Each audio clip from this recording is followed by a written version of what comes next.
Welcome to Aaron Mahnke's Cabinet of Curiosities, a production of iHeartRadio and Grim and Mild.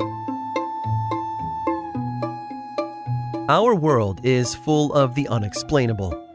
And if history is an open book, all of these amazing tales are right there on display, just waiting for us to explore. Welcome to the Cabinet of Curiosities.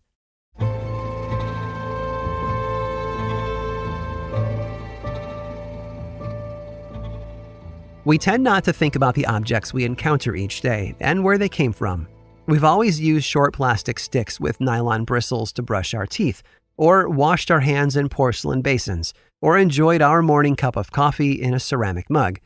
But who were the first people to brush their teeth that way, or wash their hands in a sink, or use a mug to hold hot beverages? For the most part, we don't think about those things because we don't really care, as long as they work the way that they're supposed to.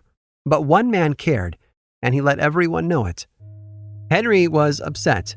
On December 28th of 1917, he penned an article in the New York Evening Mail about an anniversary that seemed to have slipped by without any attention paid. There was no fanfare or fireworks, not even a short write-up in the local papers. What had everyone forgotten? The bathtub.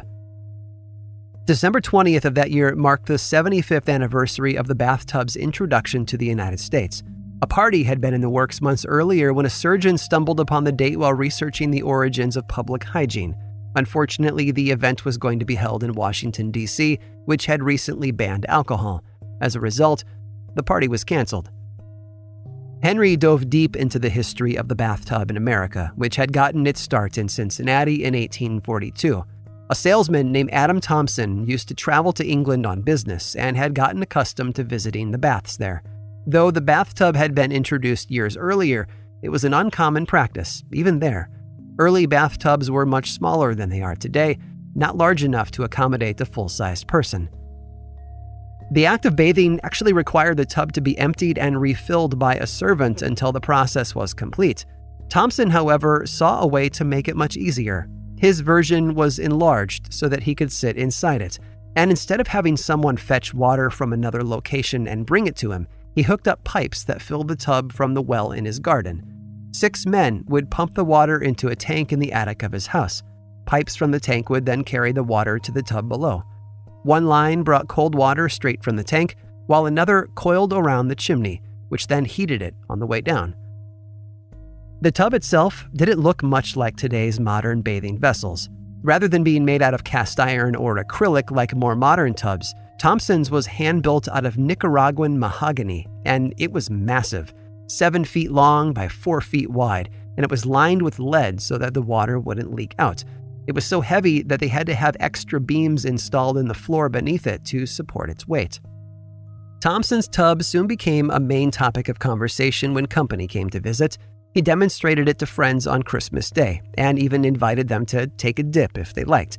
After that, news of the bathtub spread across Cincinnati.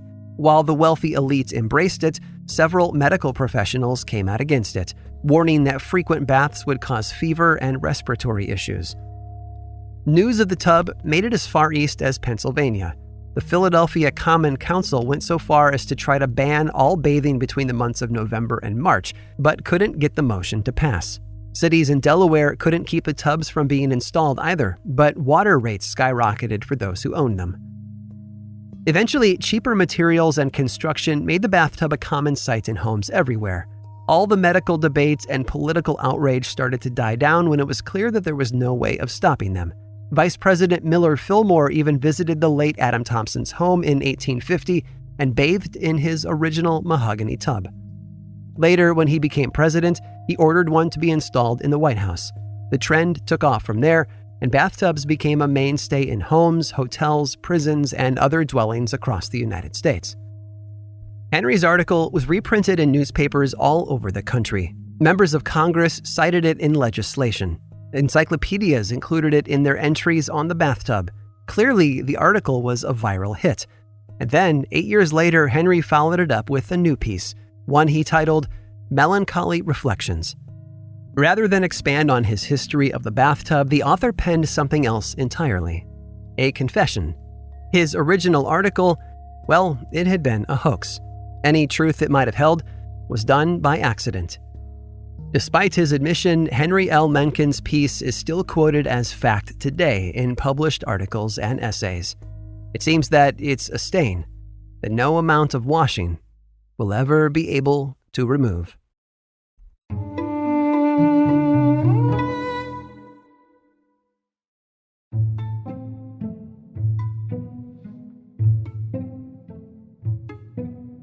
No matter how hard we try, sometimes we can't help but find ourselves in the wrong place at the wrong time.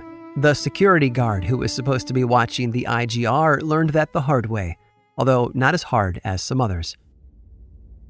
The IGR was a radiotherapy clinic at a hospital in Brazil. In 1985, the hospital closed and the clinic moved to a new location. Technicians left some old equipment behind, including a teletherapy machine used for radiation therapy, and a legal fight broke out between IGR and the group that owned the old location, the Society of St. Vincent de Paul. For months, they battled over the contents that remained inside the building, and while both parties worked to sort things out, the court appointed a security guard to watch over the location to prevent items from being stolen. 2 years later, on September 13th of 1987, the security guard didn't show up for work. In his absence, 2 scavengers looking for scrap to sell slipped inside the abandoned hospital. As luck would have it, Roberto and his partner Wagner stumbled upon the old teletherapy machine. Believing that they hit the big time, they started taking it apart and loading pieces into a cart.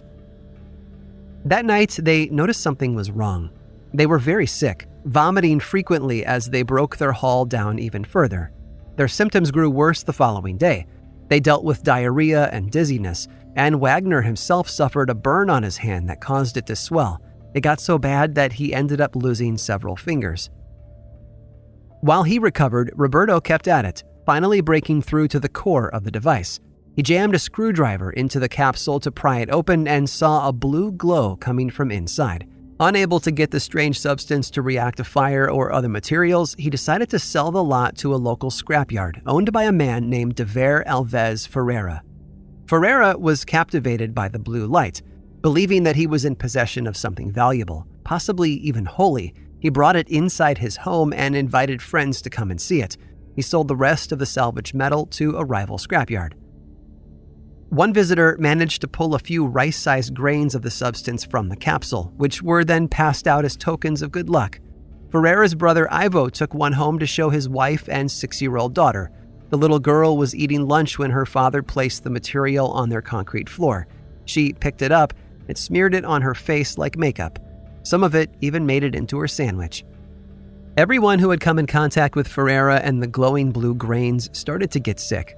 Ivo's wife was the first to show symptoms. She quickly realized that their illnesses hadn't started until the blue stuff inside had entered their lives. She got the scrap metal back from the other yard and brought everything to a local hospital. Dr. Paulo Roberto recognized her symptoms as well. Roberto, Wagner, and the Ferreira family had all been exposed to cesium chloride, the radioactive fuel that made the teletherapy machine work.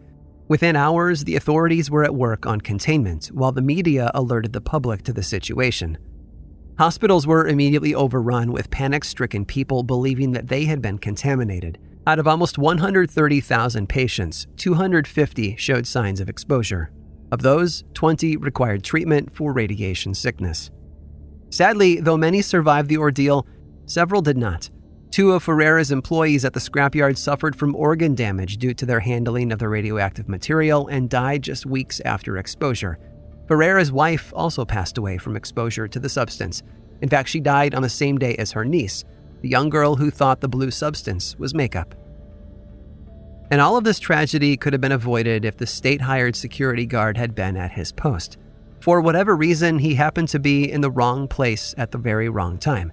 Rather than protecting radioactive materials from falling into the wrong hands, the guard had taken his family to a screening of Herbie Goes Bananas, a poorly received entry in the Herbie the Love Bug film series.